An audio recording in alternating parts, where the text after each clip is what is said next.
Salam, Om Swastiastu, Namo Buddhaya, Salam Kebajikan. Perkenalkan, kami dari kelompok 5, Hukum Internasional kelas A. Tanggapan masyarakat atas maksimal umur Presiden. Assalamualaikum warahmatullahi wabarakatuh. Seperti yang kita ketahui bahwasanya Indonesia telah menimbangkan mengenai minimal dan maksimal umur sebagai capres dan cawapres, yang dimana hal tersebut mungkin menjadi pro dan kontra.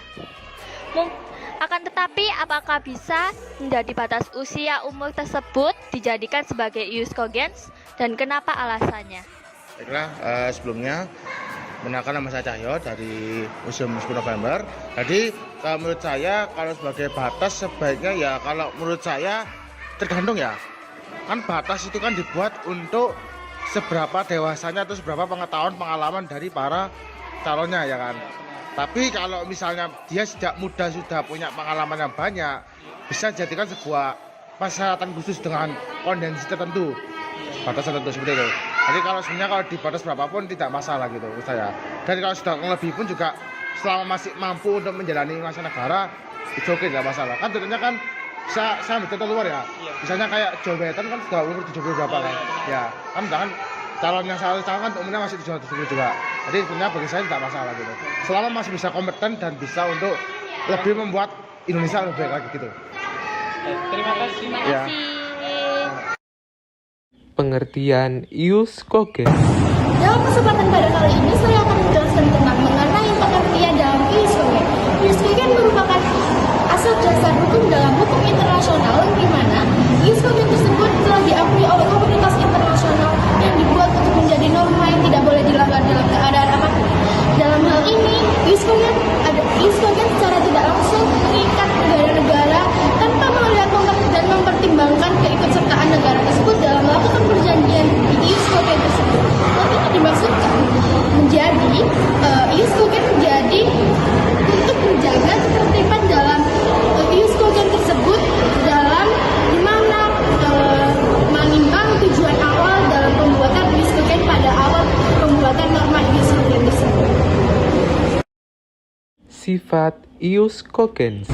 Seperti yang kita ketahui bahwa hukum adalah peraturan yang bersifat memaksa.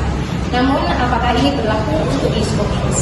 Contoh yang dapat kita ambil ialah penggunaan masker saat awal pandemi. WHO sudah menyarankan untuk beberapa negara menggunakan masker agar virus tidak menyebar dengan luas. Namun beberapa negara belum mampu melaksanakan peraturan tersebut.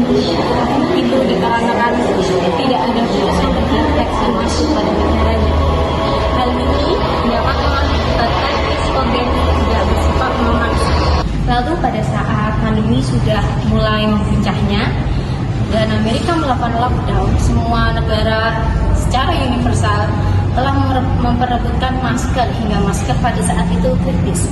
Hal ini dapat kita lihat bahwa ius cogens juga bersifat memaksa. Namun setelahnya pandemi mereda, WHO kembali menyarankan para masyarakat untuk sudah tidak menggunakan masker. Namun dapat kita lihat di negara kita sendiri bahwa beberapa orang masih menggunakan masker, dan ini kembali lagi membuat ius cogens bersifat tidak memaksa. Jadi dapat kita tarik kesimpulan bahwa ius cogens tidak dapat dijawab peraturan ini bersifat memaksa atau tidak, karena kembali lagi pada hukum Allah bahwa manusia memiliki budaya dan kemauan atau haknya sendiri-sendiri. Terima kasih. Dampak ius cogens. Baik, di sini saya akan menjelaskan tentang dampak ius cogens yang secara universal. Baik, ius cogens dapat secara langsung mengikat semua negara tanpa mempertimbangkan keikutsertaannya dalam perjanjian internasional yang mengakui norma ius cogens tersebut. Hal ini dimaksudkan untuk menjaga ketertiban dalam tataran hukum internasional sesuai dengan tujuan awal pembentukan norma tersebut. Pada pasal 53, VCLT menyebutkan bahwa unsur norma ius cogens diakui secara universal di masyarakat internasional, dan yang kedua sebagai norma yang tidak dapat dikurangi atau dibatasi kecuali oleh norma ius cogens tersendiri. Untuk menjelaskan unsur pertama, pengakuan secara universal dapat memiliki berbagai bentuk. Sebagaimana yang juga dijelaskan oleh Basioni, norma pertama, ius cogens dapat beranjak dari hukum kebiasaan internasional.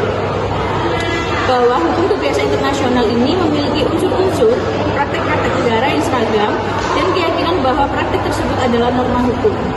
Pada unsur kedua, yakni tidak dapat dikurangi atau dibatasi kecuali oleh norma ius cogens juga, mengindikasikan status ius cogens sebagai norma tertinggi dalam hukum internasional. Karena itulah, ius cogens tidak dapat dikalahkan atas dasar lex superiori derogat legi inferiori. Yang dimungkinkan adalah ada ius cogens yang lebih spesifik yang diutamakan, yaitu lex specialis derogat legi generalis. Untuk dampak ius cogens secara universal yaitu ius cogens diambil dari hukum alam dan kebiasaan masyarakat, setelah itu dijadikan peraturan, yang dimana peraturan itu diberlakukan dan diperuntukkan oleh seluruh warga masyarakat di seluruh negara. Tetapi di samping itu terdapat pro kontra. Untuk yang pro, di mana terjadinya perdamaian antar negara, tetapi untuk yang kontra, di mana ada beberapa negara yang belum bisa menerima ius cogens tersebut karena beberapa negara itu masih menerapkan budayanya sendiri dan mereka belum bisa menerima ius cogens tersebut, sehingga terdapat perbedaan pendapat antar negara itu tersebut. Terima kasih. Tanggapan kelompok. Baik teman-teman, lalu bagaimana batas maksimal usia seseorang ketika mendaftarkan sebagai calon presiden atau wakil presiden berdasarkan usianya? Apakah hal tersebut bisa dijadikan ius cogens agar atau tidak, agar bisa memberikan penyelesaian hukum dalam hukum internasional? Namun, ini juga mendapatkan syarat usia presiden atau wakil presiden tersebut tidak dapat dijadikan sebagai ius cogens. Tentunya hal ini disebabkan oleh beberapa faktor. Itu yang pertama, masing-masing negara memiliki sistem kenegaraan yang berbeda. Tentunya Amerika Serikat atau Federal, dan negara Peru atau Kamerun menerapkan sistem presidensial, dan negara yang bisa sendiri menerapkan sistem demokratis. Lalu yang kedua, usia bersifat subjektif. Dan hal ini kebijaksanaan seseorang tidak dapat didasarkan berdasarkan usia. Hal ini dapat kita ketahui bahwa wakil presiden kita, yaitu Ma'ruf Amin, saat menjalankan sebagai wakil presiden sedang berusia 76 tahun. Lalu suatu norma juga tidak bisa semena-mena untuk dijadikan ius cogens seperti ini karena terdapat syarat-syarat tertentu. Yaitu yang pertama syarat double consent, dan yang kedua syarat universalitas.